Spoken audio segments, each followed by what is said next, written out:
అండి, అందరికీ నమస్తే. Welcome back to my channel. ఈరోజు వీడియోలో మ్యాంగోస్తో 2 రకాల రెసిపీస్ అయితే చూపిస్తాను. సో ముందుగా పులిహోర అయితే చూపిస్తాను. సో అందరికీ ఫేవరెట్ కదా. వీడియో నచ్చితే ఒక చిన్న లైక్ చేయండి.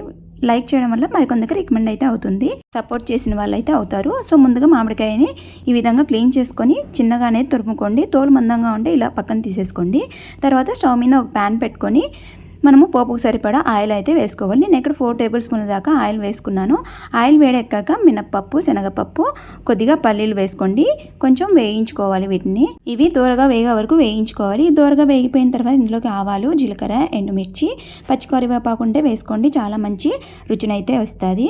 ఇవన్నీ కొంచెం ఫ్రై అయ్యే వరకు వేయించుకోవాలి. ఫ్రై అయిపోయిన తర్వాత మీ రుచికి సరిపడా పచ్చిమిర్చిని చిలుకలుగా కట్ చేసుకొని వేసుకోండి. ఇవి కూడా కొంచెం వేగిపోయిన తర్వాత ఇందులోకి కొంచెం పసుపు, ఇవి కొంచెం ఫ్రై అయిపోయిన తర్వాత ఇందులోకి వండుకున్న అన్నాన్ని పొడిగా చేసుకొని వేసుకోండి. మీరు పసుపుని వేడివేడి అన్నంతో ఉప్పు కలుపుకొని కూడా వేసుకోవచ్చు. స్టవ్ ఆఫ్ చేసుకొని మీ రుచికి సరిపడా ఉప్పు అండ్ ముందుగా తురుము పెట్టుకున్న ఈ పచ్చి మామిడికాయ తురుము కూడా వేసి అంతా బాగా మిక్స్ చేసుకొని దేవుడికి నైవేద్యంగా పెట్టుకోవచ్చు. లేదంటే పచ్చి మామిడికాయ పులిహోర అంటే చాలా మంది ఇష్టంగా తింటారు కదా, అలా కూడా మధ్యాహ్నం లంచ్లోకి ప్రిపేర్ చేసుకోవచ్చు.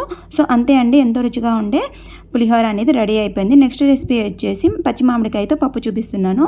సో మీకు ఎంత పప్పు కావాలో అంత కందిపప్పుని ఒకసారి వాటర్ వేసుకొని క్లీన్ చేసుకోండి. నేను రెగ్యులర్గా ఒక కప్పు వేసుకుంటాను కాబట్టి ఒక కప్పు నేను ఇక్కడ క్లీన్ చేసుకొని ప్రెషర్ కుక్కర్లోకి వేసుకుంటున్నాను. ఇందులోకి ఎండు కారం అయినా వేసుకోవచ్చు, ఎండు మిర్చి అయినా వేసుకోవచ్చు. నేనైతే మా అత్త ఇలాగే చేస్తుంది, ఎండుమిర్చిని తుంచి. మీరు అలా అయినా కూడా చేసుకోవచ్చు. ఎండుమిర్చి వేయడం వల్ల చాలా బాగుంటుంది పప్పు అనేది. ఒకసారి ఇలా ట్రై చేయండి.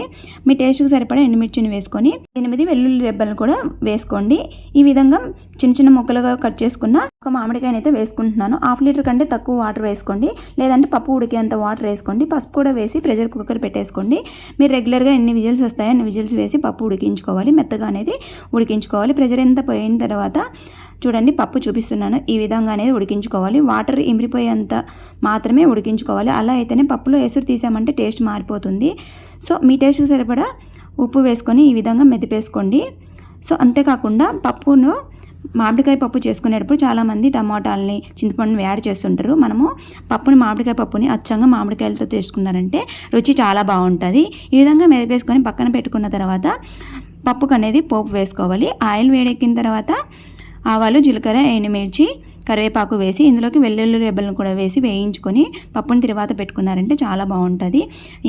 అంతేనండి, వేడివేడి అన్నంతో కొద్దిగా నెయ్యి వేసుకొని పప్పుతో తిన్నారంటే చాలా బాగుంటుంది. వీడియో నచ్చితే ఒక చిన్న లైక్ ఇచ్చి సబ్స్క్రైబ్ చేసుకోండి. Thank you for watching.